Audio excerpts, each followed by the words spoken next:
I'm Molly, and I want to share my stories with you.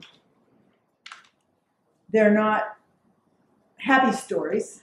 This happened before Roe v. Wade. In 1956, I was 24 years old. I'd been married 7 years and had 4 children.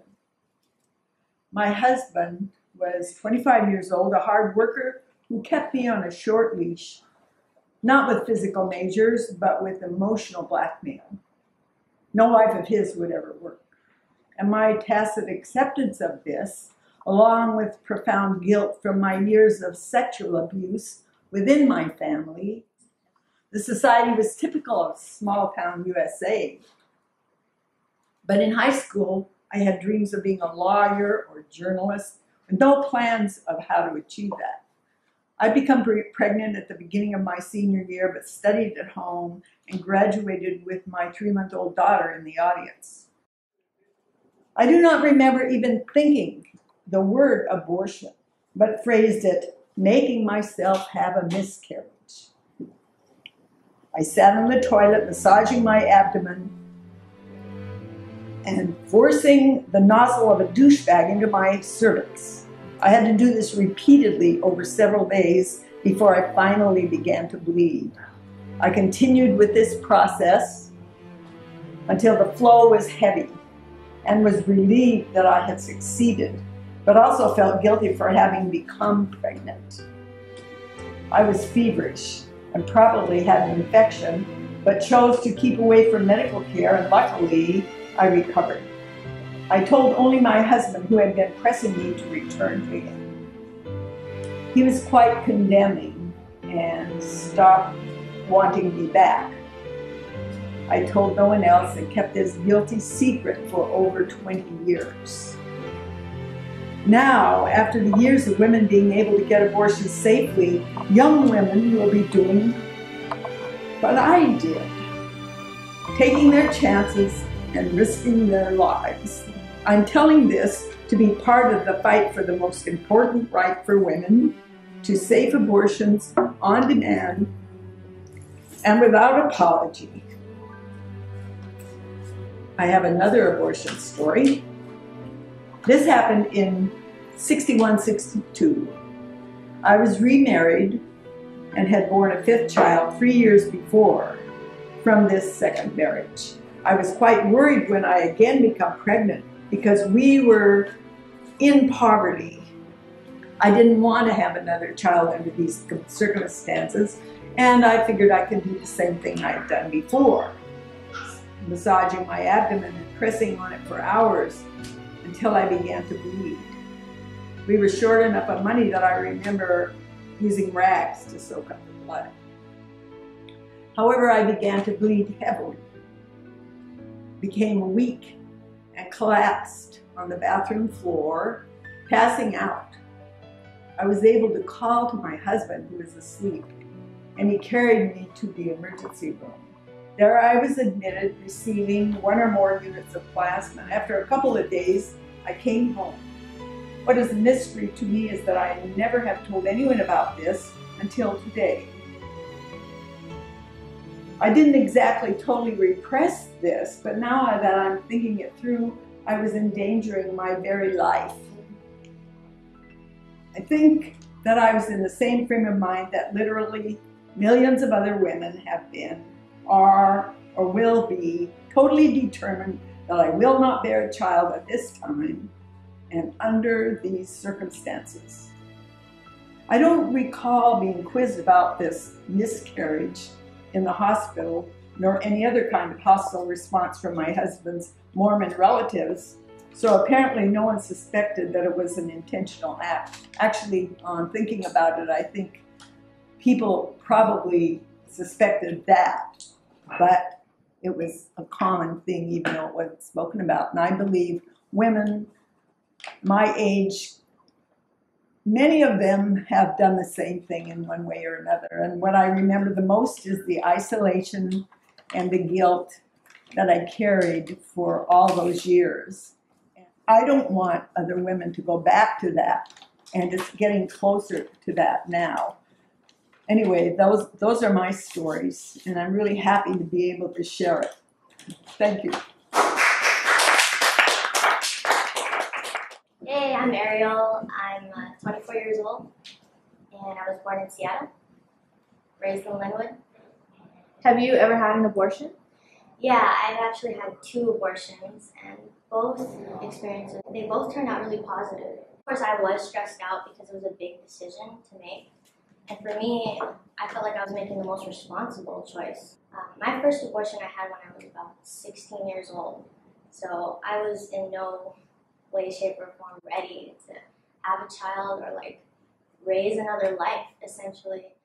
To be a parent, you have to be a really responsible person. You have to have a career, a stable life situation. I was 16 years old. I had nothing. You know, I was living with my parents, and it was an accidental pregnancy.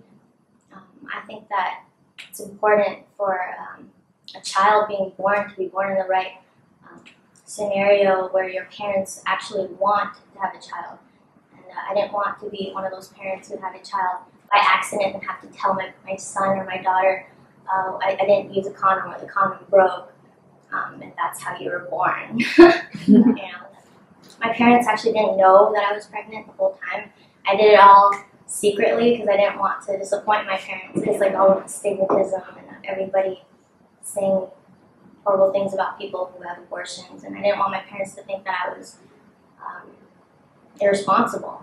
I didn't want to burden my parents, get them involved. You know, I kind of wanted to show them that I could take care of it on my own. To be honest with you, I didn't want them to know about it after the fact, but they ended up finding out because the truth always comes out. That was the only negative thing. I wish that I could have been open with my parents, that I could have just told them, hey, I'm pregnant and I made this decision to have an abortion.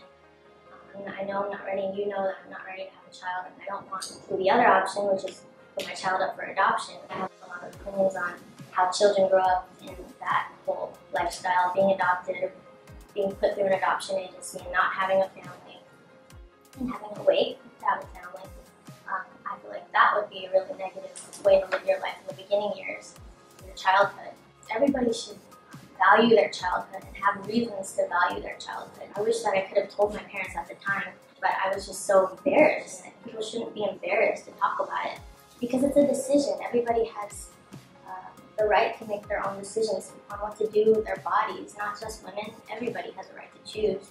The most important thing is free will. So I feel like more women should be encouraged to exercise free will, not be embarrassed for the decisions that they choose. It's counterproductive for a woman's growth and development. That's what makes women have such low self-esteem. All of their actions are being scrutinized. I ended up making the decision that, no, I don't want to have a baby at this point.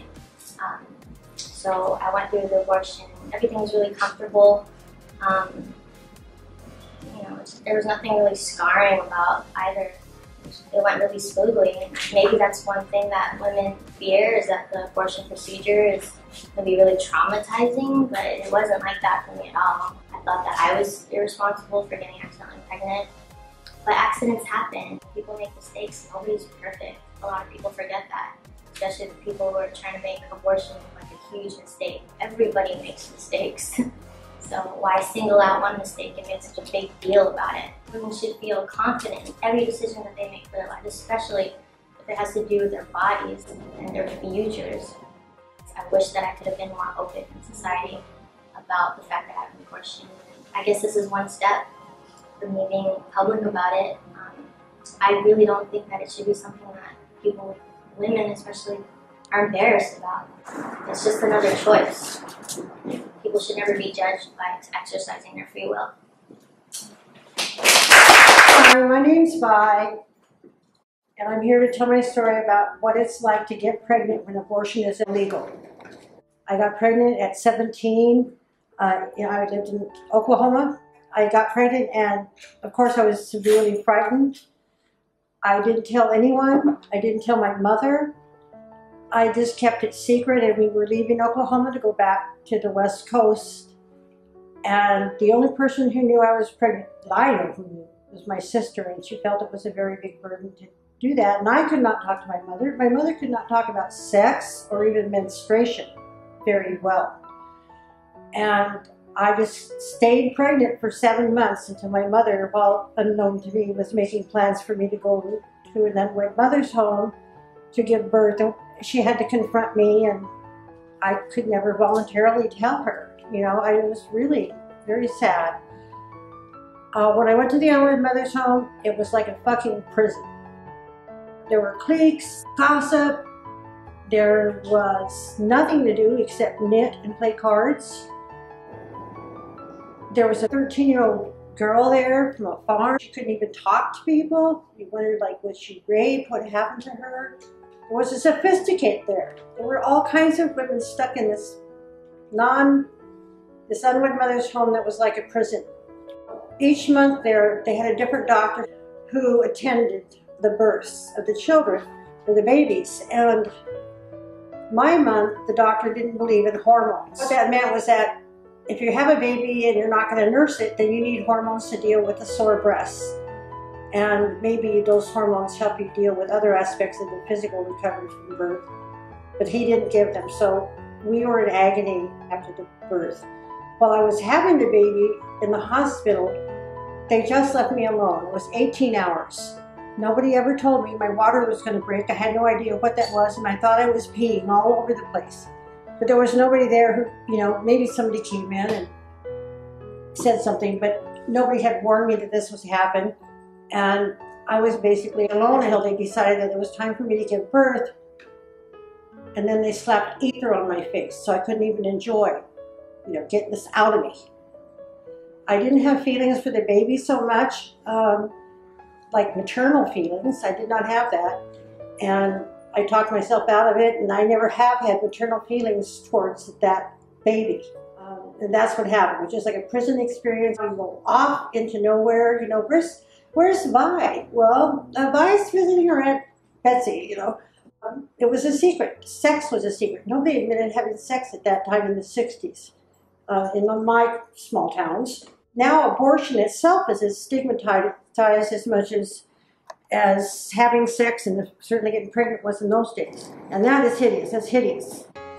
When I first saw the slogan, abortion on demand and without apology, like some other people have said, I thought it was perfect. And it is. My second pregnancy, I was 19, I was in college. I had a furry, feverish encounter in the dorm basement, and apparently a spontaneous ovulation. Hadn't realized I was pregnant, but I started hemorrhaging or bleeding. And it was Thanksgiving weekend, and I didn't tell my mother. I was home for the weekend, but I didn't tell her that I was pregnant, that I was having a miscarriage. I would get in the bathtub to wash off the blood and whatnot, and it would just start turning pink. It was just running out of me. So after Thanksgiving, I went to the infirmary on campus, and they sent me to the hospital, and I had to tell my poor mother, who couldn't talk about sex, that I was pregnant so that they could give me a D&C, which they did. And then that was over. But it's just ungodly to me. Now these young girls are getting pregnant, and their parents are making them have babies. Society is making them have babies. This is wrong. This is an email sent to StopPatriarchy from Carol. Late in 1971, my youngest was about 18 months old, oldest about 6.5. My husband at the time and I didn't make much money. We had a small 2-bedroom apartment. I was so upset, went to doctor, tried the pills to start period, didn't work, of course. Abortion had just been legalized in 2 states, Wisconsin, where I was living, and New York. By the time I called the clinic in Wisconsin, they couldn't get me in for a few weeks, and I would have been too far along. They gave me the contact info in New York. The staff there were just great. They told me exactly what to do. I flew there, got the procedure done, and was home that afternoon. What a day. My doctor at the time was so kind. He was Filipino and Catholic, but told me that he never let his faith get in the way of his patients, and he wanted to see me after I got back from New York for a checkup. Last doctor that I knew that did house calls. I also know that if I had not had that abortion, I wouldn't be here writing an email to you.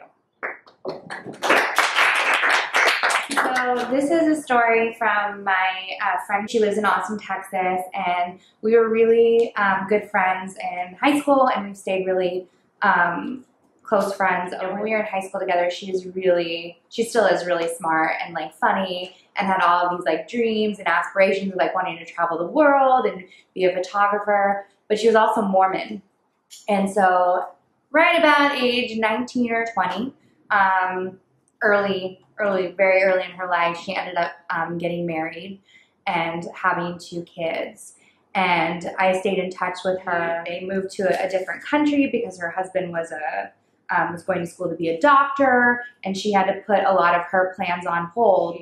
When I would talk to her, she was really like depressed and feeling like she was going crazy, and felt like he wasn't, helping because he was always at school, and she was very miserable. As her kids started to grow up, she started to think about like what kind of a future she wanted for them, and started to think about, this was right when like Prop 8 was happening, with some of the anti-gay measures that happened. And she started to think about like what kind of a future she wanted to have for her 2 kids, and she started to think about, what if my little boy ends up growing up to be like transgender or gay? And she just remembered how much shame she felt about sexuality, that she didn't want that for her kids. She decided to leave the Mormon church, and she ended up divorcing her husband and became a single mom. And just being a single mom for her was like so intense, like just trying to financially like support these kids. Like anybody who just tries to support themselves knows like how hard that can be, right? But to see her like with these 2 other kids, working 2 jobs, being constantly exhausted, and like always on the brink of losing her mind. Like, wow, this is like a lot of work to be a single mom with 2 kids, like trying to, especially if you're like living in poverty. That she had gotten pregnant with this guy that she had been seeing, and it turns out that he was actually like a big liar and was in a relationship with somebody else and didn't tell her, and she didn't really know until she found out that she was pregnant. And she ended up having the abortion, had to go through all these like mandatory waiting periods, and had to get like time off of work, which was already like a financial hardship. And this is in Texas, where all of these anti-abortion measures were scheduled to take place.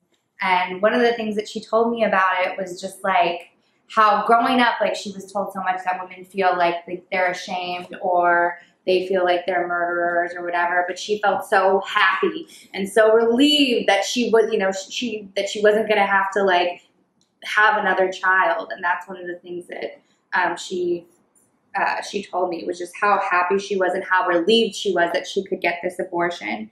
And so I had been talking to her about some of what had been going down in Texas, and she went online and started looking into it. And she said to me, I just found out that the clinic I went to in February had to close its doors last month. I would have had to have gone to San Antonio, which is like miles and miles and miles away from Austin, if that clinic had not been there. And my sister would not have been able to come with me and drive me home. It would not have been safe to drive afterwards because of the anesthesia. So this is like what would have happened, what would have happened. Maybe she would have had to take like another day off of work. But yeah, so that's her story. I'm glad that she was able to get an abortion, and I'm really glad these laws have been overturned, and appreciate all the hard work of these abortion freedom riders who have put this back on the map.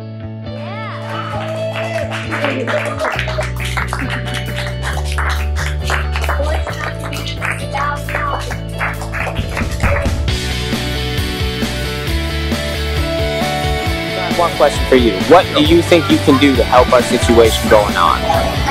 Well, I think spread awareness, make it so that abortion should be allowed. It should be a personal choice. Exactly. Everything should be a personal choice. Exactly. We should be free to make choices. You gotta stand up for people.